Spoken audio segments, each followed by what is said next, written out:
Welcome to Sports Econ 101, the show where we discuss sports topics from a business perspective. I'm your host, Edward Brown, along with my co-host, Russell Jackman. Both Vern Glenn and FP Santangelo Jr. are out today.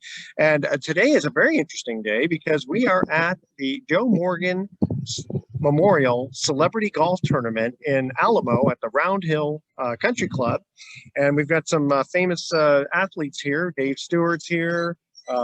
Hopefully Vida Blue is going to be here. We've had him on a couple of times before. Great guest. Hopefully Matt Cain. Hopefully Matt Cain, yeah. Bobby Evans, the former general manager for the San Francisco Giants, good friend of mine. Guest on the show. And yeah, he's been a guest on the show. Randy Wynn is hopefully going to show up, as well as Darren Lewis, and then some football players. I saw Mel Gray here. He used to play for the Cardinals. Now, today is a little different than our normal day because I don't have trivia questions. Wow. Well, I'm sorry, Russell. I'm going to have to just stump you today. Or not stump you, I guess is a better way to do it. Yeah, thank you. Yeah. Thank you. Yeah, so during this show, we're going to just have various sports athletes come over either in between golf or while they're ready to eat. And we'll ask them a bunch of questions, old time stuff. Hey, we've got to make sure we get our pictures taken with the guys. Right? It's one of the fringe benefits of coming here is my extended birthday party. That's right, exactly. Yeah, last time you turned 55, right? Yes. Yes, and we had the 55 questions. Right, right. Not 55. Questions. The great number 55. Number 55. Yeah, we definitely had a few good ones here. All right, so again, we are at the Joe Morgan Memorial Celebrity. I mean, unfortunately, a couple of years ago, it was great that he was here. But unfortunately, he passed away. I think it was last year. So this is the Memorial Golf Tournament. And stay with us. You're listening to Sports Econ 101. Don't touch that dial. We're going to be back talking to some sports athletes. Welcome back to Sports Econ 101. Edward Brown here, along with Russell Jackman and Nam Phan. And our first guest, Vida Blue, has been on the show a couple of times. Now, you've been on the phone with us a few times before, but then now we're at the golf tournament. And we just, first thing I wanted to ask you, and unfortunately we lost our friend Joe Morgan. And just, if you have any kind of stories, we had gone before with Joe. Well, we went over the 72 World Series, but that was 50 years ago. I still think that it's a travesty that the 72 A's who beat the 72 Reds, the so-called Big Red Machine. Yeah. That in the all-time ranked teams of all time, that they're rated higher than we are. That's not really. Right. Huh. Well, the last time they came out with one of those stories, I think we were like 14th, and they were in the top 10 or something. Huh. But Joe himself was a great guy, and obviously I came in this tournament because of him. And actually, one year he was on the road, and I got a chance to be the Muckety Muck, and I got to give away some scholarships, which is what this whole thing is all about. Oh, that's sweet. Because you still live in Oakland, right? No, I still live in East Bay. In East Bay. I live on this side. I got traded to the Giants in 1978. Yeah. And the year that I was going to move to San Francisco, I got traded to Kansas City. So I've never lived in the West Bay. I've always stayed on. Oh. I lived Oakland, Alameda, Oakland. Then I moved to Pleasanton. Then I moved to San Ramon. Then I moved to Tracy. Now I'm back in Walnut Creek. So good. I have stock in a moving company. Yeah. I know. It's like as soon as Amazon started getting big, I said, "Oh, my wife, we got to invest in cardboard." Yeah, no kidding. Yeah, that 3-ply corrugated containers. Yeah. So, Mr. Blue, I saw you a couple years ago. Please call me Vida. That does me very well. But I'm just Vida. Thank you. In fact, that's on its uniform. It used to just say Vida. That's very good. That's good. Oh yeah. That is good.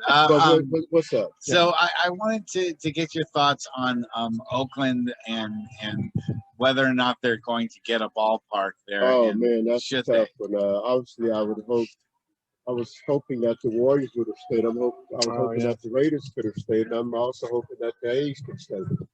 I've been to the new stadium in Las Vegas. Speaking of Raiders, yeah. And someone said this to me that empty lot across the street from the ballpark, the stadium in Las Vegas, is prime property for a 30 to 35 seat baseball stadium. Uh-oh. but it's gotten into the hands of something that I know anything about, which is politics. Yeah. And once that happens, who knows what can happen. I'm just hoping, like I said, that the team stays. The players got to be in no man's land to hear, read, and talk about this stuff all the time. And sometimes it overtakes the headlines of who won the game last night or yesterday. So, because aren't they I'm talking about hoping that they Jack stay. London Square, right? They were thinking about that. Somewhere it's called the Howard Terminal, where Yeah, they do yeah. all of the ship containers and trucking, all that Gotcha. stuff. Yeah. I don't know exactly where it is, but it's down near Jack London Square. Like Well, you the said. thing that's really hard is that the A's are pulling in how many fans a night now? I mean, it's really kind of sad. I think they're averaging less than 10. Yeah.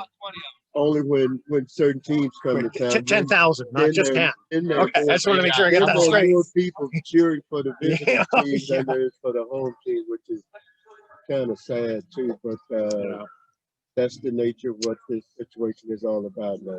Bobby, why don't you come join us? Hey, Bobby Evans, how you doing, sir? Great. What's going on, Looking man? great. You gotta pull up a chair because we got the cameras going here.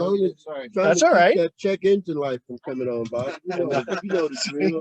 So we have who joined us just now. We're recording is Bobby Evans, good friend, the Nice to see you, man. San Francisco Giants general manager of 3 World Series champions. Yeah. Bobby, what have you been up to lately? Wow, I mean, just getting here was an accomplishment. I have two kids headed off to camp for the week, and so my youngest I dropped off at baseball camp. So by the time all 3 of those are out the door, I was able to find my way here. It's great to see you. Nice. Beautiful day. It is. Beautiful day, and I get to see Vida. That's a treat right there. So Always a treat. Always a treat. Yeah. Yeah. Keep talking. So Bob. Vida was like when I was I don't know, a young fella. One of my first big league games ever was Vida Blue pitching at Fenway Park for the Oakland A's. Oh wow, that might have been the my first visit to Fenway. That might have been the Sonny Siebert game. I'm I not pitched sure. against Sonny Siebert was 10-0 and I was 9-1. Good matchup. So and I remember like it was yesterday. I think it was might have been Rico Petrocelli. Yeah. Third base. Hit a home run off of me, and it was a 2-1 or 3-2 ball game. A great Wow. time in my life. My first full year in '71. But thanks for the memories, man. Yeah. Well, that's funny. I still remember the very first game I went to, 1967, A's, and Rick Monday hits a home run in the bottom of the 9th. Wow. I mean, how do you remember? I mean, that's going back to Yeah, 67. that was etched in your brain, man. Yeah. My first autograph, I think, was that day, and it was Johnny Pesky. Johnny, Mr. Pesky. Johnny Oh, Pesky. wow. He signed my program. And How old was he then? Like 42? I was gonna say he was old then. Yeah. I think he was an active coach at that point. Yeah. You want to hear something funny? I think I told you the story once before, but when I was looking through an old baseball book, like the old time players, okay, and my no, much older than you weren't even close to being born when I was looking at this stuff. So anyway, so my mom's uncle comes and he's old, okay, and this is 1974, and he sees me looking through this book, and he says, "Hey Eddie, you like baseball?" I said, "Yeah, I love baseball." He goes, "You know anything about old baseball?" I said, "Well, I'm looking through this book, Walter Johnson, all that stuff, right?" He goes, "You ever heard of a guy named Hans Wagner?" I said, "You mean Hannes Wagner?" He goes, "Yeah." He goes, "I used to watch him play." I went, "Whoa!" He goes, "Yeah, I grew up in Pittsburgh, and we used to go to the game, Pittsburgh. We used to go to the games, watch Hans Wagner play." Oh man, and I noticed Matt Cain just joined us. Thank you, Matt. Oh, yeah. Yeah. Kind of come in. It's funny. I asked him for a few chairs. No. That's right. Okay. You're visible now, man. Okay. There we go. I'm the cameraman here. There you go. good. Yeah, okay. Yeah. Well, thank you very much for joining us. We'll have a break here in just about 2 minutes. Usually, I ask a sports trivia question, but I Let's forgot. hear it. Okay. Well, I got a hard one for you. All right. The pitcher's mound is 60 feet 6 inches. Right. It used to be, I think, 54 feet. Okay. Based on what pitcher did they move it back to 60 feet 6 inches? I'm gonna guess Cy Young or Walter Jones. Actually, before Cy Young. Oh my goodness. Yeah, this is a tough one. It's the Indiana Hoosier. If you know his name, who that was? A guy named Amos Russi. No way. 1880 something. Yeah, he Why was they moved back? He was throwing that hard? he was throwing that hard. Yeah. Wow. Don't worry, he does this to me every Oh, week. yeah, yeah. Okay. Calls out, No, I guys. got a. Okay, go ahead. I got a trivia for you. Name the all-time meeting American League and National League combined back-to-back MVPs, and most people get 7 out of 9. They don't. Get Oh the gosh. Fisher I mean, and first Frank baseman. Robinson, wasn't he You're back-to-back? doing it in the form of a question. It's not Jeopardy. Tell me. Yeah. Give me the answer, man. Frank Robinson. Well, he won the MVP in each league. Yeah. Gosh darn it! You know what? I even had this question on. Come on. What, I'm supposed to do? Yeah, because I asked the You're question. You said I'm not supposed to know the answers. I just asked the questions. Yeah, well. Okay, but I didn't start naming them. Google it, man. Huh? Go ahead, start naming them. No, most people name 7. They never get first base, which is Jimmy Fox, and the pitcher, which is Harold Neuheiser. Oh, Al Newhouser. Yeah. Well, that is tough. Well, Google it now, man. You gotta give us a couple other ones though. Oh no, that's too easy. I use it when I go to the schools and do the school With Mike assembly. Schmidt? Yeah, Mike Schmidt is in there, but there are multiple guys that have done Bill it. Maslon? Yeah. No, Okay. but there's so many guys that have won one, that have won 2, but they didn't win them back to back. 9 of them back to back. That does surprise there's me. more than 9. Really? Back to Yeah, back? but it's combination of American League and National League. Wow. You see, like I think Roy Campanella would be the catcher. Yeah. Like you can use Dale Murphy. Dale Murphy. Oh yeah. Right field. Yeah, right. Yeah. Of course, you can use Mays. You can use Barry Bonds in left field. Of course. Okay. Hey guys, stay with us. You're listening to Sports Econ 101. Don't touch that down. We're gonna be right back. Okay. Welcome back to Sports Econ 101. Edward Brown here, along with my co-host Russell Jackman and Nom Fawn. Nom, you're just kind of standing out there in the wings. And our next guests are Oakland A's former pitcher Dave Stewart and former Baltimore Orioles Ken Singleton. Guys, thank you for joining us at the Joe Morgan Celebrity Memorial Celebrity. Gosh, it's hard for me to say memorial. You know, it's just good guy. Yeah. Do you guys have any comments about Joe? Like any stories you guys have? Well, first of all, he's a great competitor. Yeah. And when you went to play the Big Red Machine early in my career, when I was with the Mets in Montreal, you're probably going to lose. And Joe is a big part of it. They don't hand out back-to-back MVPs for nothing. Great player, great Hall of Famer. And I really got to know Joe during my broadcast days, because he'd come into town, he's getting ready for Sunday night baseball, and I'd be working the Saturday afternoon game. He's doing his work. Scouting, and I have good discussions. Good man. I'm sure, I know he's from this area. Yeah. And you all miss him. Just a reminder that baseball community must. My memories and my thoughts of Joe, obviously, I stamp what Ken just said about it, but on a personal level, which I had a tremendous relationship with Joe for a very, very long time. And he was like a big brother to me. Anytime I needed to talk about something, need to run something against him, hear what his thoughts are. A lot of days, man, as you get older, you slow your jets down. But I don't know. I think Ace could use you back on the mound. He took care of me as a young man, and really put me in the right direction when it came to playing the game the right way, thinking about the game the right way, preparing, and not just acting like a professional, because you can act in a lot of ways, but being a professional really brings itself out when you're doing it in the right way. And Joe was always that. Post career, we spent a lot of time talking about different things, and one of the things that I'm doing now is I'm trying to bring Black ownership into Major League Baseball in Nashville. And that's one of the things that Joe and I talked about. We're going on 10 years talking about Black ownership, and this is something that we talked about. It was something that I wanted to do, and something that I had his full support. Are you talking about the expansion team or talking about wow? Wow, that's Major League Baseball that's wow. That's in big. Nashville City. How much does it cost to start something like How much does it cost? Yeah. The commissioner's cost. that? Yeah. The number that he's throwing out is $2 billion. Hey, okay, Russell, write him a check. Yeah, Come on. yeah. Those prices I'll buy too. Yeah. That's Yep. even before you pay any of your players. So That's Yeah. just Yeah. That's just to get in the door. That's Yeah, if I had the commissioner's money, I'd throw mine away. So let's talk actually like current baseball. How's the game? How are you guys seeing the game change? There's certain things I like about it and certain things I don't like about it. You know, when Stu and I were playing, you know, there were many more black players than I mean now. I think it's Yeah. like 6 to 8%. Back in the day, it was 20%.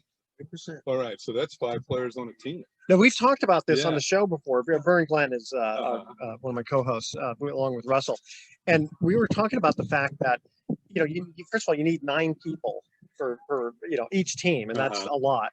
Whereas other sports like basketball, just boom, a basketball and a court, and football, it just seemed like that seems to be a little bit more of the shift. I will say though, I see things coming back. Okay, good. Because I think in the recent draft, just about a week or so ago, 4 of the top 5 players were black players. The number 1 pick overall was Matt Holliday's son, Jackson. He was picked by the Orioles. Okay. But after that, there were 4 black players picked. So I just think there's a conscious effort. There has to be a conscious effort to go out and find these athletes. Yeah. And I think there's more of an effort now for these guys to get into baseball. I mean, to me, I love watching football. Yeah. I mean, Well, the career average is what, 3.5 well, it years? depends on what position you're playing. Sure. But still, Dave and I are walking around pretty healthy. Yeah. When we used to see football players, my son played high school basketball with Johnny Unitas' son. Oh yeah. And when Johnny came into the gym, it was hard for him to get up the bleachers. Yeah. And my dad was alive at the time, and he said, that's the difference between baseball and football. Yeah. You run up and down these bleachers like you're 10 years Well, old. also, Dave was a pitcher, and weren't you an outfielder? Yeah. So, I mean, relatively speaking, you're going to pitch only so many days. You can, hurt your arm and stuff like that. Yeah. But I mean, you're talking about today's game. One season, not a Bob Gibson type season, but I had 283 innings in a season, 16 complete games. my arm hurts and shoulder hurts just thinking about that. That's not going to happen. Yeah, no. You look at today's game, and this is what's crazy is, my wife represents athletes. She's an agent. Oh, okay. And one of her players is pitching in the big leagues right now. He only had 80 innings last year in the minor leagues. Minor leagues. And so now it's his first full season in the big leagues, and he's on a pace to pitch 190 innings. But they're going to cut his innings back to 120 innings because the percentage of pitches and innings doesn't round out. So when we're coming up, you get ready to play in the big leagues and the minor leagues. You don't get ready to play in the big leagues and the big leagues. By the time I got to the big leagues, I'd already had 200 innings in the minor leagues. So I could pitch in the big leagues. And so, that's another change in the game. In my opinion, that's a great change in the game. Innings pitched, complete games. Yeah. The bullpens are utilized more. Starters are 5 innings. Your bullpens are 4 innings. Kind of reminds me of Sparky Anderson. He was known for having a quick hook. Yeah. Bob Gibson told me that the quickest way he said the way you're going to win a game is to finish it.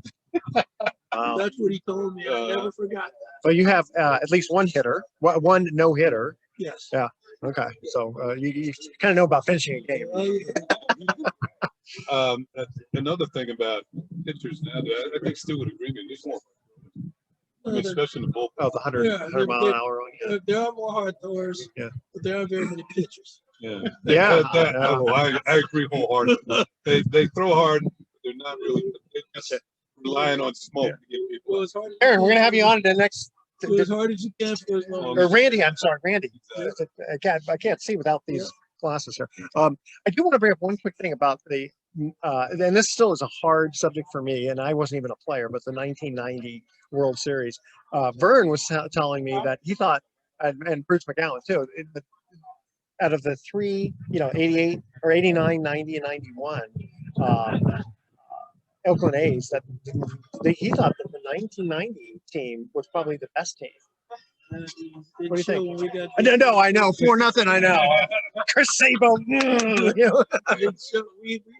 You know what? It's tough to say. I mean, that team won over 100 games, and Yeah. I think in '88 we won over 100 games. Well, we were real close to. Oh yeah, 88, 89, 90. Yeah. We were real close to 101 seasons. In the other 2 years, so Yeah. I mean, it's really tough to say. I mean, 1989. You know, having Ricky Henderson as a part of your team, Yeah. makes you a really solid baseball team. In 1990, you know, when Sandy Alderson went out and made a trade for not the title winner in the National League, brought him to our team. Yeah. You know, with Dave Henderson and Dave Parker and Harold Baines, Yeah. all on the same team. That's a pretty good team, Yeah. too. It was, So, yeah.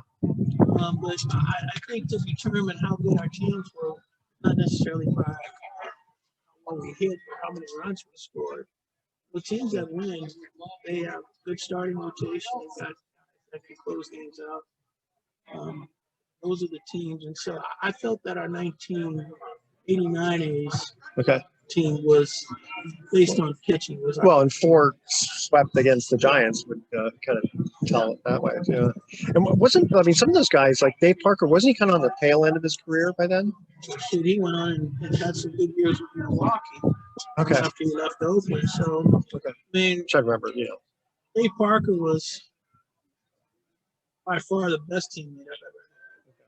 I still remember the throw from right field in the All-Star game, third base. Was Even at 38 or 39 years old, he was probably still one of the most athletic players that I've ever played at that time. And so, you know, I'm fortunate. I played with Reggie Jackson in 1987 before he got out of the game. Dusty Baker in '86 before he left the game. Yeah. So, and Dusty was also a teammate in Los Angeles. So I've been real fortunate.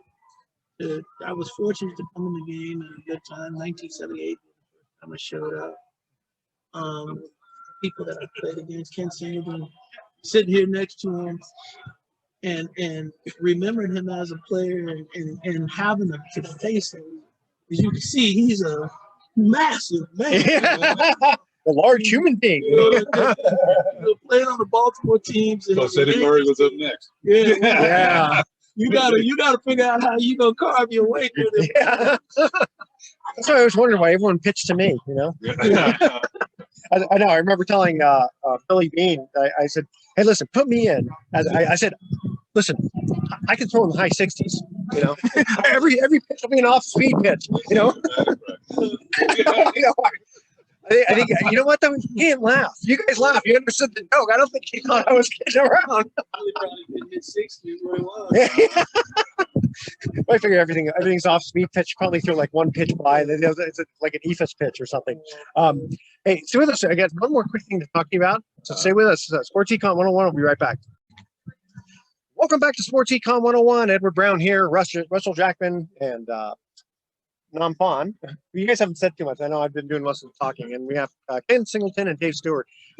So, Ken, quick question, because we were talking just before we got on the air about you played with Cal Ripken in '83, and you were talking about how he was quite a legend, you know. Well, he was a legend in Maryland to begin with, because and I believe he was number two draft pick one year. And his first year, he was Rookie of the Year. Yeah. And the next year, he was MVP. So he got off to a good start in his career. Didn't make many mistakes. When he did, I mean, he was a well-schooled baseball player. Yeah. One of the best moves Earl Weaver ever made was to move him from third base. And kind of solidified our team after Marco Landry had left. Oh, yeah. So I was fortunate up in Baltimore. I was there 10 years. We had a 1 record every year. Yeah. I played for, won more games during that 10-year period than any other team. Played for a Hall of Fame manager. Had a Hall of Fame pitcher in Kontos. Yeah. Reggie was with us 1 year. Oh, yeah, that's right. Eddie Murray's a Hall of Fame first baseman. Ripken's a Hall of Fame shortstop. Might be there. It's just we had some great players. Paul Blair. Did he play? Yeah, I was with Blair. I was Yeah. with Junior. He was the best center fielder I've played with. I mean, he could really go get it. you know, when a ball is hit and you're feeling I'm in right field, Yeah. and I look over, he's already on the move. You know, he's already he's got 2 steps. He's gone, and he was that good. I got a quick story for you. Yeah, Stu, please. Appreciate it. We're in Cleveland. You know, in those days, Cleveland didn't draw flies. No. But there was one loudmouth guy in the stands, and during batting practice, Blair and I were standing together in right center field, and this guy yells out, "Singleton, you're the luckiest right fielder in this league. There's 2 center fielders in this league, and Blair is both of them." Blair's head got this big. And he looked at me and said, "See, yeah. That's what 8 Gold Gloves would do for you." He was a great fielder. Yeah. And he was a pretty good hitter until he got hit with a pitch. Yeah, that's right. Like Tony Canigliaro, was it Canigliaro who got hit? Yeah. Well, now you play right field, so you obviously have the strongest arm, right? I mean, that's what typical. I could throw. You know, Don't be modest. I can't do it anymore. But back in the day, you know, we had some good teams. You know, we had to contribute. And what was your first year you played? 1970 with New York Mets. Okay, because I was looking you up there, and I said 70. I go, wait a minute, that was the year that the Orioles won, but you weren't with them. No, the Orioles beat them the year before. Yeah, so that's right. I called up the next year, and that was the start. Never went back to the minors, which I'm happy with that. And 15 years later, Yeah. Yeah. Yeah, how hard is it once you make it to stay in versus getting sent back? I mean, every year you got to prove yourself, don't you? The best thing I would say, it depends on if you're looking over your shoulder, if you're looking at the front window. Not looking over your shoulder is not too tough to stay because it means that you're always improving, learning, you're making yourself a better player, you're listening to the things that are around you, you're seeing everything that's around you. You're looking in the mirror. My dad said if you constantly walk in the streets, you're looking behind you. By the time you turn around, you walk into a telephone. Yeah. Well, a friend of mine is an Olympic swimmer, and he got the bronze medal by 3/1000th of a second because the guy who was in 3rd place looked over twice and lost by that much. So my friend ended up getting. Hey guys, thank you so much. We got some other guests. I don't want to keep you guys the whole time. Really appreciate you staying with us. Thanks, man. Okay. Welcome back to Sports Econ 101. Edward Brown here along with Russell Jackman. Unfortunately, Nom had to leave. And now we have Terry T. Terry T. Mr. T. You're a little Terry different, T. Mr. Community. Terry T. Mr. Community. All right. So you said you were Joe Morgan's protege. Yeah. So Terry T. is like Clark Kent. So 30 years of producing music, producing Beyonce, Alicia Keys, worked with Jamie Foxx. Okay. And about 5 years ago, I transitioned Clark Kent to Superman, which is Mr. Community. Okay. So how do you put excitement around baseball? Yeah. Starting with Mike Norris, Vida Blue, Joe Morgan, Raymond Chester. And so Joe Morgan took me on as a protege, and I built U Sports Nation. So it's all about equity for legends. So I bridge the cultural gaps, generation gaps in the schools with the kids. Excellent. Okay. And what is your website actually? The website is www.usportsnation.org. Okay. And on Instagram, you can catch me at Terry T _Mr. Community. And you'll see everybody. You'll see Bip Roberts with me. You'll see Vida Blue with me. Yeah. I am literally hands-on energy on the next generation. And Joe was my mentor. Oh, very So cool. is your focus mostly baseball, or do you cover all sports? You know what? I'm cross-sport and educational, but I've noticed that baseball has been my niche. Because backstory, my father has 53 years in Oakland. Oh. He's still 83, running all of Oakland baseball inner city. Oh, so that's my dad, the original Mr. Community, Mr. Butler. So. Well, I asked this question earlier. It's going to be tough if Oakland loses the team, or do you feel that Oakland is going to be able to keep the A's? I don't know, because it's not predicated on baseball. It's predicated on politics, and those are things we can't control. What's cold is that where I grew up and where we run our programs is literally in their backyard. So I literally grew up in the backyard of the Oakland A's, watching Joe Morgan, watching Ricky Henderson, watching my dad build kids, and now to see where it's going now, nobody really knows. It's really unpredictable. Well, what's your thought? My thought is I'm good either way. I mean, you can't control people. It's all economics. I grew up on 66 where the original ballpark is. I would love to have watched them build it there, build your own water. That's what I would have loved. But economics doesn't speak to that right now. You have to be by the water. It's real estate involved. It's a whole nother ball game now. And I've been to most MLB ballparks, and it's the same template. Now, it's funny because we were involved with a building across from Mother's Cookies. It was a Sunshine Biscuit, and we bought that building, remodeled it. This building was 500,000 square feet, Right. a quarter-mile long of building. And every time we would go there, and you could smell the sugar from the. Like We our go right at baseball noon. field. Yeah. So great. the A's, I work with the A's. So I work with the A's through family and community engagement. So I'm in the schools. I do youth baseball days. Everybody knows Mr. Community, and then you will get to know me later. I'm in your life forever from here on. Believe me, it's moving mountains. So Starting with Joe Morgan. Yeah. How did you get involved? I was already involved. It's like I Just played 'cause your dad- baseball, yeah. I played basketball, I watched my dad drive around in Oakland in the inner city and put kids in the back of his El Camino.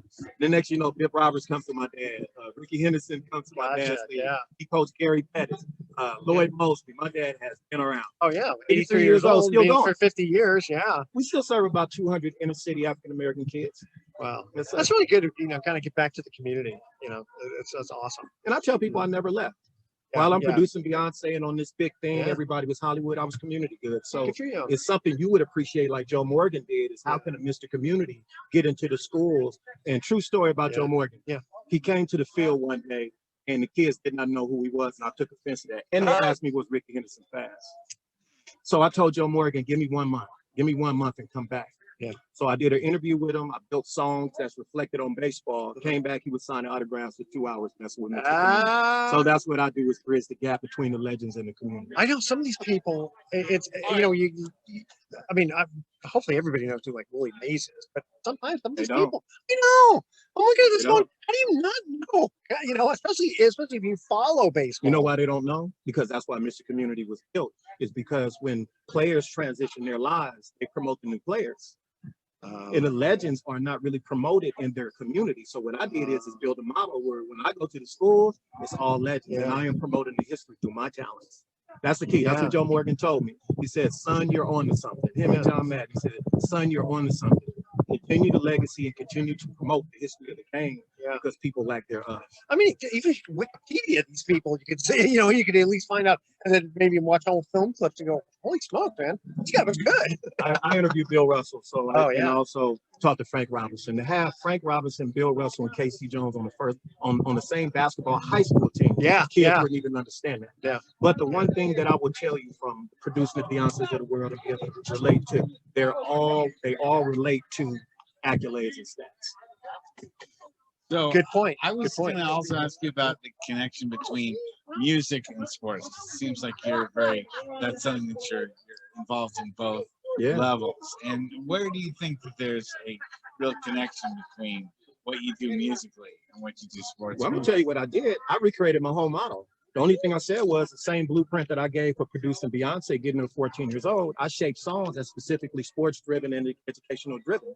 And then I put the legends in the interview. So when I'm doing a show, I'm literally like a modern day Mr. Rogers. I'm at the A Stadium, 2,500 kids are coming to see me, but I'm saying play ball, play ball, play ball. Then Biff Roberts comes on stage and he's an interview. So now I'm introducing the history of the game. So it's not how it ties in, but how Mr. Community committed his life to God to say, this is my mission, is to promote legends, promote yourself as elders. Yeah. You come to one of my shows and you'll be on fire with the kids by the time they leave too. That's what I do. Yeah. Well, it's funny because we've had like Judy Babbitt, right? He's been to my shows. And he only played 1 year. I mean, I'm going to say only, I'm comparing to some of the other players, right? Because just to make it to the big leagues is a big deal. He only played 1 year, but he became a scout, and he's done other things. So he didn't just and then out. I think the main thing is talking to you is I'm 52 years old, but I am traditional. You're a kid. I'm a kid, but I have a lot of miles on this body. I've been on tour buses since I was 14. Music and sports has always connected with each other. I was just the first one to say, like, I flew to St. Louis and got Oscar Smith. I mean, no, I'm a journeyman. I really started with my elders. I really sat with Vida Blue, Mike Norris, Biff Roberts, Joe Morgan, that led to Raymond Chester. Yeah. And I'm on a mission with U Sports Nation to promote the history of the game through baseball. That's really awesome. Yeah, you can't forget these guys. It's amazing that, and the wisdom that comes through age, and because these guys have seen it. It's all presentation. Yeah. If I brought you right now before 2,500 kids and Mr. Community says that you're the best talk show host in the world, they're going to believe it. Did you hear that? Very influenced. Did you hear what he said? Tell me, I'm the best. You're with me. I'm number one. I do it, man. I do the unthinkable, and music We're 0.1% that makes it 2. So you have to highly consider when I get a Beyonce at 14, you have to be the best in the world. We have no 401k. There is no 30-second timeout. There is no players. Yeah. You have to literally be very organized, strategic, and you have to actually execute the mission. Is it, did I hear you say correctly? You were working with Beyonce when she was 14? Well, she was working with me, man. I was I'm part sorry. of the I'm sorry. development. I of Beyonce. apologize. She was working with you. True story. Yeah. Beyonce and her group called Destiny's Child, 13 years old, trying to get a record deal. I was with a group called Tony for 20 years. Yeah, I remember. So we got them a deal and literally moved them to Oakland and developed their first album in Oakland. Oh, So I used to have, imagine this, Beyonce walk around with barrettes, school, Yeah, right? Like yeah. minor leagues, right? Yeah. I was just able to touch a lot of people, a lot of minors. Yeah. You know, so if it makes sense, I'm just the engine to the good looking car. I'm like a Scottie Pippen. I'm just in the credits. I'm not the guy that just has to talk about it all the time. So Joe Morgan told me, he said, you know what? You make sure you don't stop doing what you're doing. And hopefully my elders can perceive the spirit that I'm giving you. That's I'm just going to take your support to move Mr. Community and the Legends through. Yeah, Absolutely. it's just so sad to have lost Joe. I mean, last time that he was on our show when we did this, he wasn't going to play because he had a bad knee. But you know, I didn't think we were going to lose him now. He was very private. We talked a lot before his passing. Yeah. He was very private and very prideful. Yeah. And he never stopped. He was still getting on the airplane to go to Cincinnati. Yeah. He was one of the first people that I saw growing up that showed Major League Baseball players how to sustain a business. Coming from inner city where I came from, where he only grew up a mile away from me. Yeah. Being a minority, he was like a real role model off the field, just not on the field. He was giving away close to $1 million a year, and people never even knew. Wow. He was all about the substance, not the surface. Gotcha. Yes, Hey, sir. I was going to say that we're running out of time here. Mr. Community, Yes, sir. a pleasure. Thank you very much for being on our show. God bless you. Have a good Bless you day. too. Great day. Welcome back to Sports Econ 101. Last time for today, I'm Edward Brown, your host, along with Russell Jackman, and Dana McLemore is joining us from the 49ers. Dana, what years did you play? I played from 82 to 88. Those are some good years. Very, very good years. Do you have any quick stories? We have this is got to be a fast segment, 2 minutes, because everyone's got to go and we've got to go. So give us a quick story if you want. Hey, I love coming out to these golf tournaments, seeing guys I used to root for. Yeah. I used to play with, play against. Good seeing them out here. Good. Did you ever get to meet Joe Morgan? I don't think I ever met Joe Morgan. Okay, well, He was a little bit older than me. Yeah. but we appreciate you being here Yeah. for the memorial Yeah. today. Are you a real golfer? Do you do a lot of golfing? No. Come out here to work on my tan, man. That's it. Yeah. That's what I said. They don't call me Duffer for nothing. Yeah. On that. Anyway, Dana, it was a pleasure. I know it was a story. Unfortunately, everybody's got to be running. I don't want to make you Thank late for you. golf. Thanks Hey, for joining thank us. you very much, sir. Okay. All right. So, yeah, those are some pretty good teams to be playing for. Yeah, they Yeah. were. Yeah, it's a little bit unfortunate we couldn't really know. get asked. There's a lot of questions. Poor guy's looking like he's limping a little bit. That's what football will do to Yeah, you. well, we were talking about that too. Yeah. You know, when you play baseball, you retire, you can run around and do stuff. The basketball and football players, a lot of them, we see them. I guess the basketball would be the knees mostly, right? Foot too, like Bill Walton. Yeah. Like he never got his foot right. Oh. Kevin McHale, you know, a lot of big guys. Yeah. Yao Ming, they have foot problems. Your foot has so many bones in it, and in basketball, you That's a good really put point. a lot of weight and energy. Yeah. For in- baseball, at least you've got a little bit of rest time. Yes, you do. It's not, yeah. And football's intense, but you also get a lot of rest time because when you're not playing on the other side of the ball, you're sitting out. Yeah. Yeah. Basketball, you got to play both sides of the ball all the time. That's why Yeah, guys- can you imagine if you played and as soon as it went from offense to defense, okay, next 5 guys come in, sort of like hockey.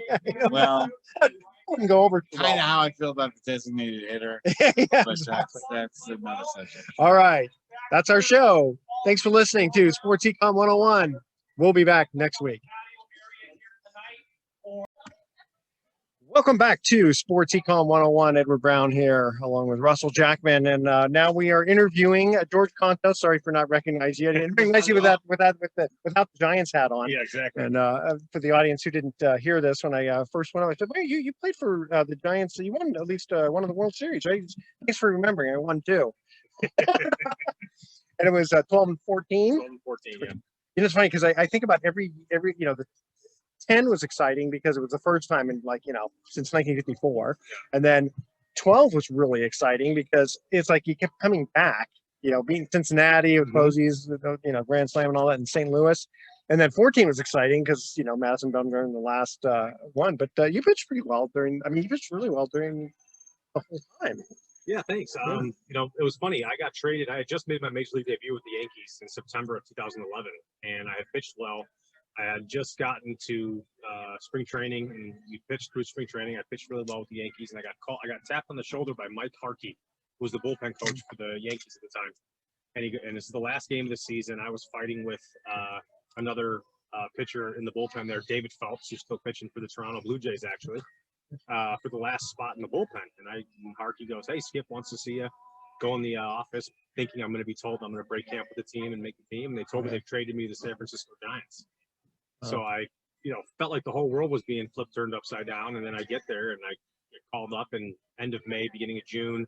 Spend the rest of the year in the big leagues, pitched in the playoffs in the World Series, and that's how my Giants tenure started. And it was one of those days where you're just like, wow, that changed the whole course of the trajectory of my path. Getting traded from the Yankees to the Giants in my 6-year tenure with the Giants was fantastic. And knock on wood, I think I made 300 appearances on the nose with the Giants in 6 seasons, and I think I had a career 3.00 on the nose. Very respectable. Did you grow up out here? I grew up in Chicago. Oh, okay. Yeah. You're a Cubs fan or White Sox fan? I unfortunately was a Cubs fan. Yeah, exactly. But now, when you got traded from the Yankees, you said 2011? 2012, last day of spring training. Gotcha. Okay, so they had already won. At least you were going to a team that had promise, which obviously we found out they did. So, it's one thing if you're – I don't remember, how good were the Yankees back in – Well, the Yankees won in 09. Yeah, true. And then they, at that time, were kind of competing every year to try to win again. The infield that was in place when I made my major league debut was Jorge Posada, Alex Rodriguez, Derek Jeter, Robinson Cano, and Mark Teixeira. Wow. I think I've heard of at least one of those guys. And Joe Girardi handed me the ball and said, "Go get him." So it was still an intact group of guys that wanted to win and could still do it at a pretty high level. Wait, but also it's like with your infield like that, I bet there's this extra like pump up energy. Well, I'll tell you what. When I ran in my major league debut from the bullpen to the mound, I was never more nervous than when I got there and all the guys were on the mound with me. Once everyone dispersed and went back to their positions, I finally took a deep breath. I was like, okay, I've been here a million times. I know what to do. But being around all those guys on my first day was pretty special and a little bit intimidating. Sure. What, any specific memorable moments about 12 or 14 that? Oh man, I mean, obviously you remember back and you think of Hunter Pence's speech, the Reverend speech, which was incredible. I mean, we were a little bit on our heels. We had just kind of lost 2 at home, 2 close games, and Hunter kind of just rejuvenated everybody, and we started having these little pep talks in the dugouts, and it was just something to take our minds off of getting ready for the game and having our team unity moment before each game, which was pretty incredible. But I mean, gosh, being down 2-0 and coming back and winning, being down 3-1, coming back and winning. And then sweeping. Bruce Bochy called you the cockroaches. Because you wouldn't die. Exactly. You couldn't die. After we won that, after we swept the Tigers and came back, we were about to have our parade, and I would always get to the field early. And the day of the parade, I got there early as well. I was the first guy in there. I was in the training room, and Boch walked in, and he and I were talking, just kind of reminiscing about what had just happened in the course of the last 3-4 weeks. And he's like, you know what, Georgie, you're going to be sitting there. Maybe it's this offseason. Maybe it's in a couple of years. Maybe it's in 5, 6, 10 years. And he goes, you're going to think back, and it's going to hit you about what we did this postseason. And I was sitting around maybe the year I retired. I was no longer going to play baseball anymore. It was the summer of 2020. Pandemic hit, and baseball got up there with the timing of everything. But it really hit me as to how impressive and against the odds it was of what we were able to do in 2012. And you fast forward 2 years, and we end up kind of having another. It was just the right time, being a San Francisco Giant player, fan, getting into the game of baseball in that decade or 6-7 years time period was pretty special. It's funny. With the 2014, I had, obviously I'm watching Game 7, and my wife needs to bother me after something. Sorry, sweetie. Like in the 9th inning. And so I pause it because I can pause it, come back, right? And so I'm starting to watch the game like after like 12, 15, 10 minutes, whatever it was, and I hear cheers in the neighborhood. Spoiler alert. Spoiler alert, exactly. I'm all, okay, let's watch this and see what happens. But I kind of get chills thinking about, like what you're talking about, looking back years later and going, oh my gosh, what did we just do? And for me, it was even more special because that was my true rookie year. I had gotten a September call up in 11, but I ended up throwing almost 50 innings in 2012 out of the bullpen. And, I went from when I got called up straight through the season, straight through the playoffs. And it was just like you win the World Series, you go through all these emotions, you get to the pinnacle of your sport, the thing that you dream about as a little kid. Yeah. And then it's not almost next year is not almost like now what? It's just like holy cow, I want to do it again.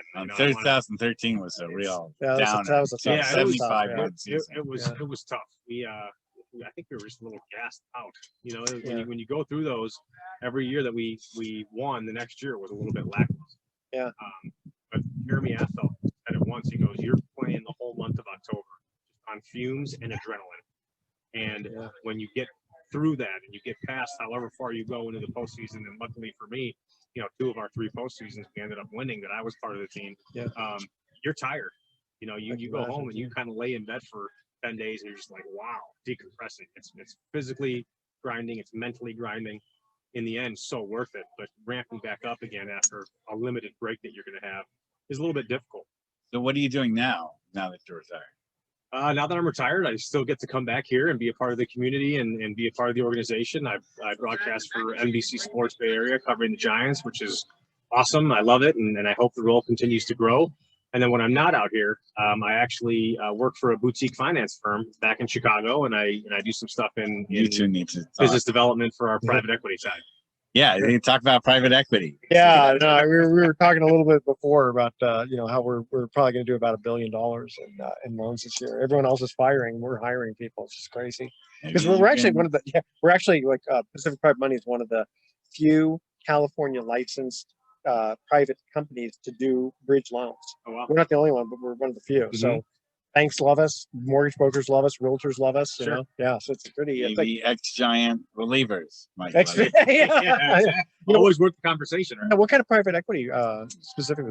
Well, we started focusing on late stage tech is kind of what we got into, and then we've branched off into some biotech as well. Oh, okay. See, I'm just on real estate. That's all I know. We're a newer firm. We've been together for about 18 months now. But it's been fun. It's a blast. It keeps me competitive. It keeps me engaged. You want to plug the firm on the show? Sure. No, that's all right. Okay. And I did want you pitched in that 18-inning game, didn't you? I did not. Oh, you were not? Petit pitched in the Okay. 18th inning. Okay. He was the savior of that series. But what was the emotions like on that? Because to me, that might have been the franchise's most amazing moment because it led to the World Series. You win one World Series, then you lose the World Series, and then it's easy not to go back again. It's when the Bell hit the home run. Yes. Bell home run in the 18th inning. Yeah. Yes. And what was the emotion like in the clubhouse when you guys won that game? Oh my gosh. Everybody who wasn't in the game at that point in time was going back and forth. I think Huddy started that game, and we were all in the clubhouse. I wasn't playing that day anymore, and we were having beers in between innings, rally beers. It was anything to get us going. And I mean, gosh, it was a 6-hour and 5-minute game, something like that. And you think he's tired? We were tired watching it. Yom Kippur started. Yom Kippur started when the game started, and I was still able to break fast and eat and watch the rest of the game, for dinner and stuff like that. It's like I never went through something like that before. So for the Jewish folks out there, it was quite an ordeal.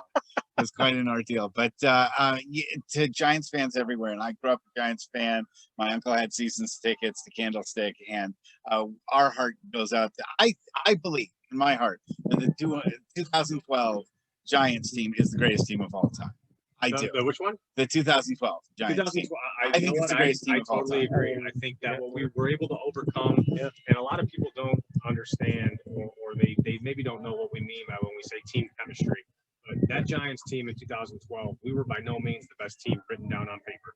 There were other teams that when you looked at the lineups up and down, you'd say that team was supposed to kick our team's butt and sweep the floor with us. We had something in that clubhouse. Everybody had each other's back. Everyone was friends. We all enjoyed each other's company, and team camaraderie and team chemistry is the single most important thing to winning games and winning championships and enduring it for the long haul. You know, every now and again that best team on paper will win, but every year in and out, the best team on paper is not the team that's going to win the World Series. Yeah, but I think about like between was it Papelbon and Bryce Harper, where he was yelling at him for not running out a ball. Yeah, it's like put his hand around his throat. Yeah, yeah. I mean, you know, you get stuff like that, and I mean that can just kind of dream them down. And whereas with you guys, you know, someone strikes out a few times, wherever you still you're just picking them up. Absolutely. Well, so what did Hunter Pence like? I guess we didn't really know exactly what was said. All we heard was just it was a pep That talk. was super inspiring. Yeah, some things are left to be said. Oh, okay, fair enough. It was very, it was very rah-rah. It was very looking at everybody with the Hunter Pence eyes that are this wide, very, very energetic and full of passion, and telling us that we still had a lot left in the tank for that postseason, this game, the next game, every single day moving forward. And he inspired everybody to go out there and play as well as they could. You should probably go on the circuit doing the coaching, the life coaching. Yeah, absolutely. Yeah. Guys, my group is leaving me. Okay. Can I get a Thank you very much. Thank you for 1 second picture with you. Absolutely. I want to be able to tell my friends that I met. They'd be absolutely fantastic. Yeah, let's get out. Let's get. Okay. We're gonna go ahead and pause this right. Hold on, let me pause this right here. All right, and stay tuned because in the next segment, I think we're going to have Matt Cain here. Mr. Perfect. Mr. Perfect, that's right. So stay with us. You are listening to Sports Econ 101. Don't touch that dial. We're going to be right back. All right. Thank you. Yes. Yeah. Thanks, Matt. Appreciate it. We won't keep you too long because I know you're going to. Okay, ready? All right. And let's try this again. Welcome back to Sports Econ 101. Edward Brown here along with Russell Jackman. All right, Matt Cain we have here at the Joe Morgan Memorial Celebrity Golf Tournament. Matt, thanks so much for joining us. Glad to be here. All right. Or can we call you Mr. Perfect? Probably not, because it's far from that. Oh, you had at least one game. That perfect game, I watched every minute of it, and it changed my life. It changed his life. Yes, I've never seen. I've always admired you as a pitcher, but when you pitched that perfect game, and I know the rest of the team helped out, but you had such command, such control. I've never seen. I keep telling them, don't get so starstruck. They're but just it's people. impossible not to be in your presence and be just amazed at the person that you are. A lot of everybody went into that, so that's a lot of thanks to. You're giving me a lot of thanks, but it's a lot of things. Well, I keep thinking about Gregor Blanco. Right, I mean that and again, what inning was that? Was it fifth or seventh? Seventh inning. Yeah. So it's like at that point, you're kind of going, okay, wait. I know I've got a perfect game going, but then to see him make that catch, what went through your mind? Yeah, I was like, oh, this is real. Like it's like everything is kind of seems like it's aligning because you always see games, big moments. They have a turning point. There, that could have kind of make or break that right there, and he made that play, and it was like, all right. Yeah, because otherwise, everything seems to be working in the right direction. So just keep doing what you're doing. Yeah, because otherwise it would have not even been a no hitter because that would have been a hit. Yeah. And in fact, I was golfing with Bobby here, and I was talking to him a little bit about it, and he said, that was just, you just knew. Yeah. At that point, things were just going to go your way. Yeah. Yeah. When I think of your performances, you were the battleship for the Giants. You were so reliable, and we could count on you for so many innings. Yeah, because you a lifetime of watching the Giants for myself, as my uncle had seasons tickets from the 70s, and I used to go to all sorts of games for the Giants, and just the way that we as fans could believe in you, and you delivered for us. It was like me watching Willie Mays. I used to watch Willie play, Yes. I mean, that we knew when you would go out that you always gave it your all, but you never showboated. You never acted like you were bigger than the team. You always had amazing chemistry with everybody that was around you. And I admire that to such a high degree. I don't know if there's ever been a phenomenon like the person that you are in baseball. And that's coming from an attorney. He's a lawyer. I really appreciate that. Means you have no idea how much that means. And it's a lot of great teammates around me that have taught me you know, how to be a professional. My parents did a great job, my grandparents. Just there's so many people that, you know, that really had a hand in that. So it really means a lot, because really, when you look back at it, it really shows all the work and effort that somebody put into me. And, you know, I want to be able to kind of pass that along to my family and friends around me as well. So thank you. So now where do you live? We're up towards Santa Rosa. Oh, okay. Yeah, so still in the area. And yeah. Do you grow up in the area? No, we didn't. We grew up in Tennessee. So, or I did, but it was, we just loved the area and just fell in love with it. Well, the area loves you, so don't think about going back to Tennessee. We want you to stay nice here. place. Yeah, exactly. But we want you went to here. Nashville. We want you to stay here so you can Did go in the 4th of future. July in Nashville. It was very nice, very patriotic, you know. We were just talking to George, and he had said that 2012 team he thought was the pinnacle. Yeah, it was great because George got brought up to our team the day of the perfect game. So is that right? Yeah, He it was the day or the day before, but it was like that was like one of the first days. What a day! Yeah, I know exactly. Such a, you know, he and I, you know, I remember that with George. You know, like we had dinner a couple nights later in Seattle, and, you know, trying to get to know him. Yeah. So it was just. And he just says, "Hey, is this like this all the time?" Yeah, you know? right. That'd be nice. But you know, we had such a good group of guys, and for George to come in and be such a key moment, part of our team was really fun to have. Had a good group of guys so many years. When did you finally realize? Okay, I think it's time to retire. Because comes a point in every. Yeah, I mean, I was probably debating it the last couple of years playing, but it's like you really want to, you know, it's like, hey, I was the one that was like, hey, if I say I'm going to retire, I'm going to retire. You know, I'm not going to do it and then come back. That's just the way I am. And, you know, guys go through. So I didn't really speak much about it. Kind of had some small conversations with my wife, but it took me till the end of like almost the last week of that year to actually say it. I might have known physically and internally that I was done at the beginning of the year, but to say it out loud to someone, it took me till the last week of the season to finally admit to maybe everybody. How long was your career? Right? Yeah, it was 13 years. Wow. So that's 2005 to 17. That's a nice long career. Had a good run. And I want to be perfectly honest because I love Tim Lincecum so much too. But if you guys had been in different leagues, you both would have won the Cy Young. I don't know about that. Your early years were unrecognized for being just as good as Tim, but in a different way. It's a totally different way. You have more control, and you had more command of your pitches. But Tim just put his entire body from the toes to his. Yeah, I mean, honestly, I don't know that I would have been as successful without having Tim on the team. Like I was always chasing him. I was always trying to kind of keep up with what he was doing. I think he and I kind of battled each other. I always looked at you as equals, and we loved. But I'm saying, like, we always just were like, let's try to see if we can keep pushing each other. But everyone was talking Tim this, Tim that. You just sort of were just doing a steady line, just straight and super reliable. I admire that more than the super flashy player that everybody goes crazy about and gets the Cy Youngs and all that.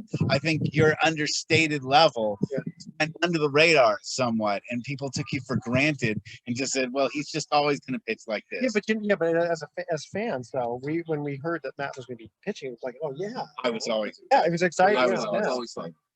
Yeah, because sometimes there's some pitchers you go, but hopefully they'll have a good day. That's the truth.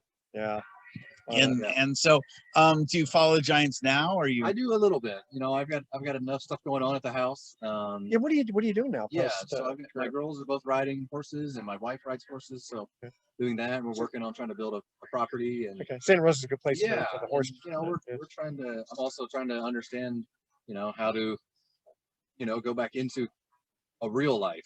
Where baseball is definitely kind of a fantasy land in a lot of ways, and there's a lot of things that I'm trying to catch up on. What do you see yourself doing? Like, I mean, if you stay baseball related. Yeah, I'd like to. Pitching coach, or? Well, I like when guys, if they have guys to reach out to and talk to, and they have struggles that are going on. Because I, for the most part, saw most of what could happen in a career. So just if there's any one-on-one. After this weekend, give them a call. If they need. No, but I mean, I enjoy trying to connect with guys and kind of a closer setting. For the bigger stuff, that's not really my MO. That's the thing is as non-players, we only see so much.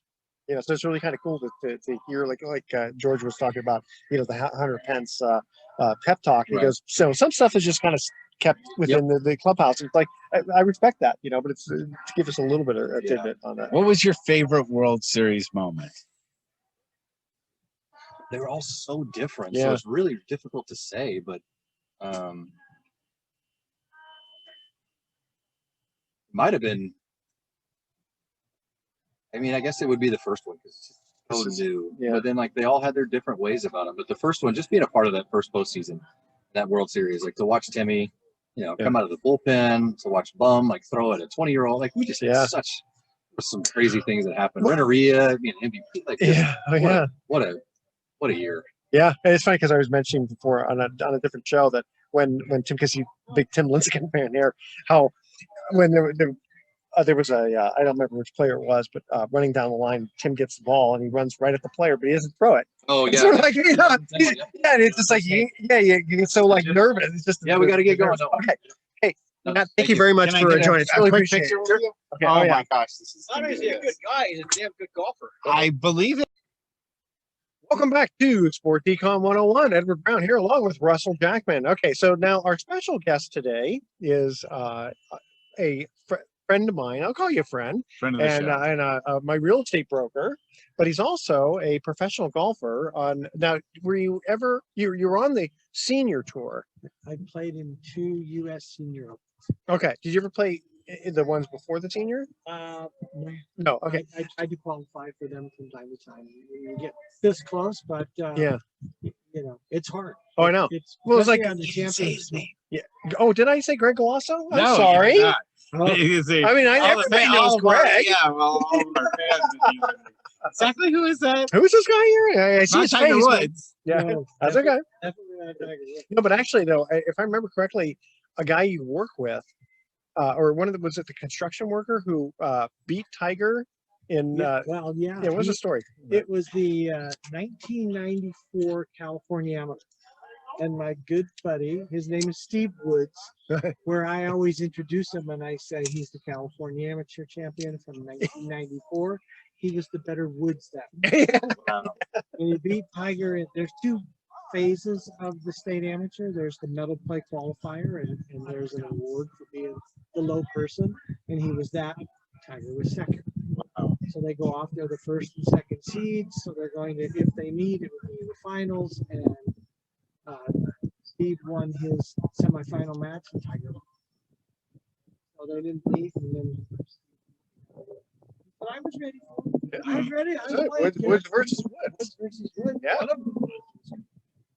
But now, what was your highest finish in the senior tour? I didn't make the cut in either one that I played. I played in the Broadmoor in Colorado Springs. Oh, okay. Was my first one. That was 2008. And then I played in at the Inverness Golf Club in Toledo, Ohio. Oh, wow. In Okay. 2011. But see, I played golf with them before because we've done these kind of tournaments and these charity things. Still got it. What did I tell you? Because how old are you now? I'll be 65 on Thursday. Holy smokes, 65. Yeah, I know. I remember. Well, you played with us when Mel Gray because he's here. Yes. He was. Yeah, and it's like he's a little guy, 70 years old, and he's smacking it. You know. No, Mel Gray was great because he came over and introduced himself and he said, "Yeah, I'm Mel Gray." And I'm like, he goes, "You probably," and I said, "Oh no, I remember. You were on the Cardinals. Cardinals, yeah. I was a Browns fan, and you used to kill us." Yeah. I was like, "Can't anybody cover that guy?" And really was no, they couldn't. No, yeah, that's right. He was just too fast. But he was fast, but he's not that tall though. Now he's Yeah. He just he really was a pro. Yeah. And he's a great guy. Yeah. I enjoyed that. Yeah, really, really nice guy. Are you still a Browns fan? I was gonna say. So I was gonna say they were the hit team just a couple of years ago, and now they're back to sort of square one in a lot of ways. What are your thoughts about how they'll be? Well, the big thing is the distraction. Oh yeah, Deshaun Watson. Yeah. And it's funny because you see stuff where they made a ruling instead of suspension, but I don't see anything on it on at ESPN. So I'm thinking it's probably some Twitter made up thing where she's the judge, Sue Robinson, is overseeing that case, and she's it's like somebody maybe created a fake account. I don't know. Who knows? Yeah. But he says, "Oh, we're giving him a 6-game suspension." It's like, We'll kind of deal with it. I just would like once. I mean, when I was a kid, the Browns won the NFL championship 1960. Oh, Jim Brown. Jim Brown, yeah. Brown days. And Otto Graham, did he retire before that? He had retired. Their quarterback was Frank Bryan, and it was Paul Warfield was the receiver.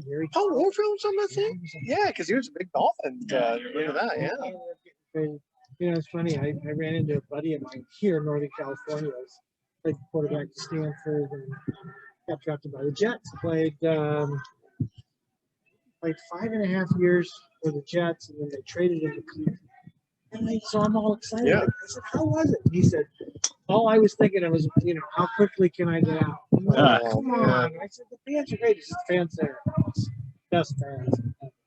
Loud, Oh, the diehard. Diehard. Just but we were trying to watch that game in 1964 on TV with our rabbit ears. We were trying to so they ended up listening to it on See, my dad used to make me stand on the roof with these metal things, especially, hopefully the lightning will hit it so that you can get some charge there. Yeah.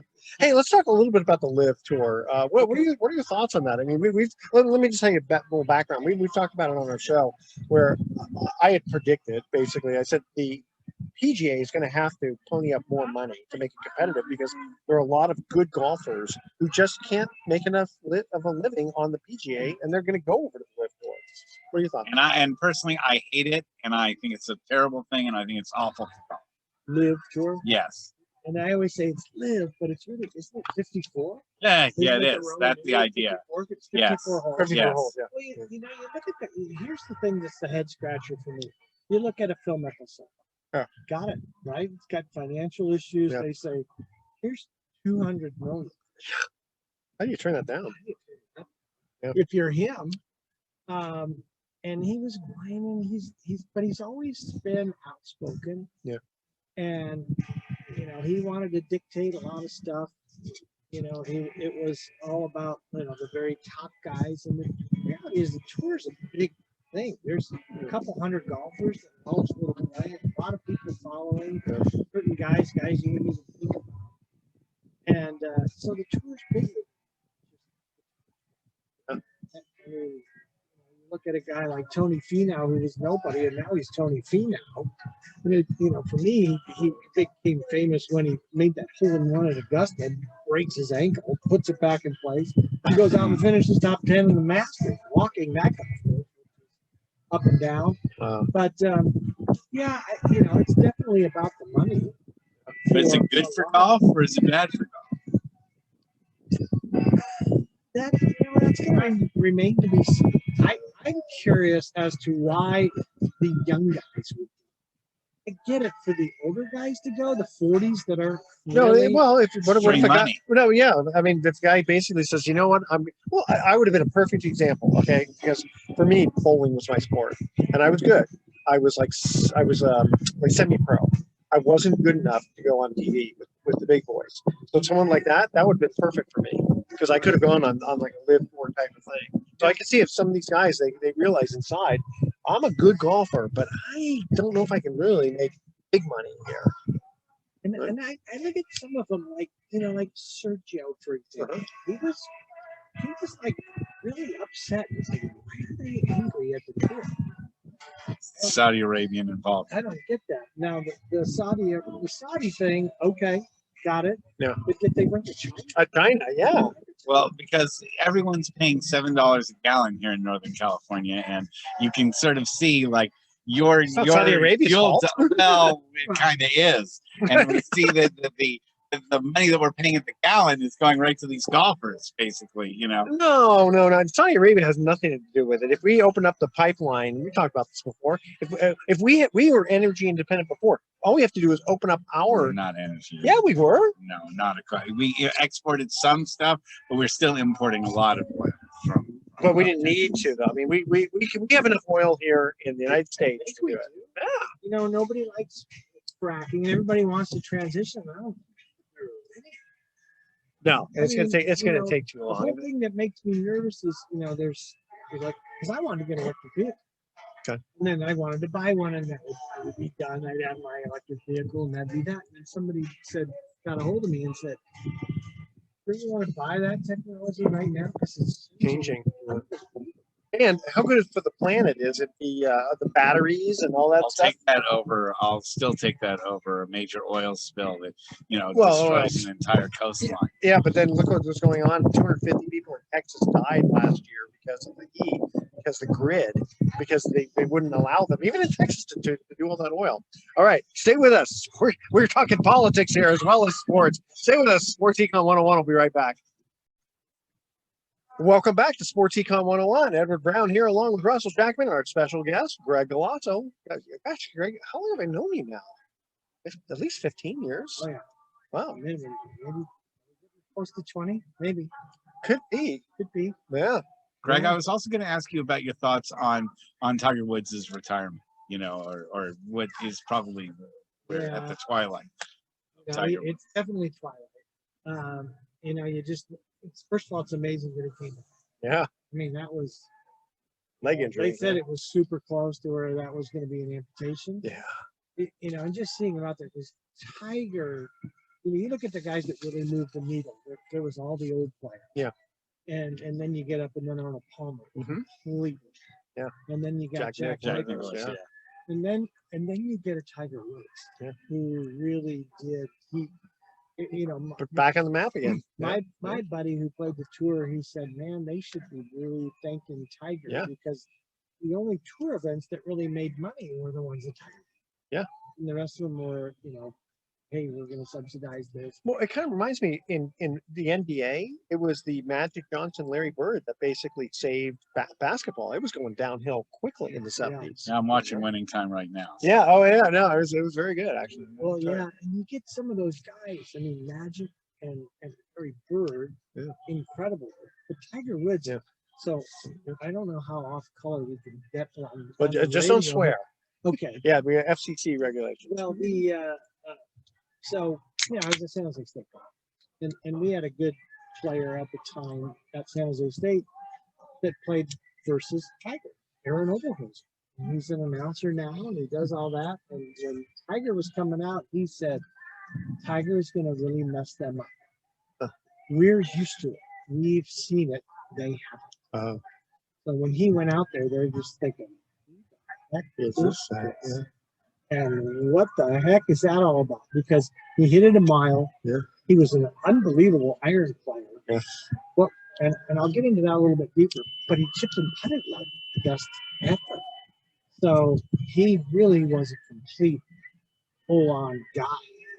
And then and I still remember Mike Douglas when he was at the show, Mike Douglas show when he was like 3 years old. No, he's three. Yeah, and you just look at it and you go, I mean, you wonder why he even got on the show, but then you look and you say, "That's." Go ahead. And but yeah, he's just he really changed. He really got the sport elevated. Yeah. Everybody owes their livelihoods to Tiger. Yeah, really, absolutely. That are out there now making income. And it's just, I think it's cool when he's out there. You always wonder, gosh, does he have another one in him? I don't know. I don't know. I mean, fortunately, the accident happened on his back years of, it's not like he was in there for 1 year. And he's not Thurman Munson, where everyone's like, what he could have been. Yeah. I'm trying to remember, how old was Thurman when he died in the plane crash? It's like 24 or something. Really? Was that? I mean, I remember that day, but maybe 26. Yeah, I mean, he'd been around for a while. He's from my old hometown, Canton. Oh, really? He lived like 2 blocks from one of my. You from Canton, man? Yeah, born in Canton. I've been to the Hall of Fame, so. I was born right across the freeway. Wow. Well, there's not much else other than the Hall of Fame. No, I know. I gotta go. That's the one thing. I've gone to the baseball one. I gotta go to the football one. Yeah, you do. You know what? It was really awesome. It was funny. We went there with my wife. And we go there, and I'm taking my kids and back there. And she gets there, and I look at her, and I go, "What are you doing?" I love watching football, and I can't believe that we're here. So we did the whole thing. That's great, and it's really something. It's a great thing. Don't miss it. It's funny. My wife, as soon as Joe Montana retired, that was it. She was done. Football. She didn't like Steve Young. I go, I mean, he's to me, he was more exciting. I'm not saying he was a better player, but because he actually had some legs to him. Oh, he was like the fastest guy. I don't remember that, but okay. I still remember the touchdown against Minnesota. Oh, yeah. He just kind of collapsed. So where do you think golf's future is for when Tiger Woods does officially retire? Where do you think the next great star is going to be that transcends golf? Because that's the thing about Tiger Woods. He was like Muhammad Ali was for boxing, or Michael Jordan was for basketball. Yeah. He transcended, the whole sport, and people who had nothing to do with golf, kind of like myself, knew everything about Tiger Woods because the media was obsessed with him. I guess. Well, I'm kind of interrupting here, but a couple of these young players with Koepka. Koepka's almost now he's had injuries, and he was really good. Yeah, you get some of the young ones right now. Good, yeah. Victor Hovland. These kids are coming out of college and they're going right out and they're winning. More college. That's amazing. He's a local now, and we sort of followed him because we had a kid at San Jose Country Club, Justin Suh, and he was like the #1 ranked. He and Colin Morikawa back and forth, 1-2, 1-2. Victor Hovland, I guess, was 4. These two guys were winning all these tournaments, and then Colin goes out to the tour, and Victor Hovland goes out and he wins. And Justin has really struggled to make that next leap, and it's really difficult to figure out, who's it. But they're coming out, they're so good. The coaching, the training, but it's its consistency. That I got to think it's got to be the consistency that makes or breaks you, right? Look at Cam Smith. What an unbelievable good putter he is. And if you look every week, who's winning? The guys that putt the best. Every once in a while, I don't know that Finau putted the best this week when he won. Sure hit it better. You know what though? If you go from the fairway into the cup, you don't have to putt. They're not so easy, but Really? it's easier to say than it is to do. I mean, and he's hit close to. Finau hit the ball fantastic this week. I like him. He's one of those guys that I just adopted as one of my fan favorites after that Masters thing. I thought, wow.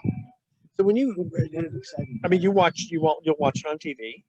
Okay. And then how do you, it's kind of interesting because like for you to analyze it compared to someone like me who, I know golf, but I don't know what like you do. We're dealing with the wind and the uphill and He is how far they get in. Yeah.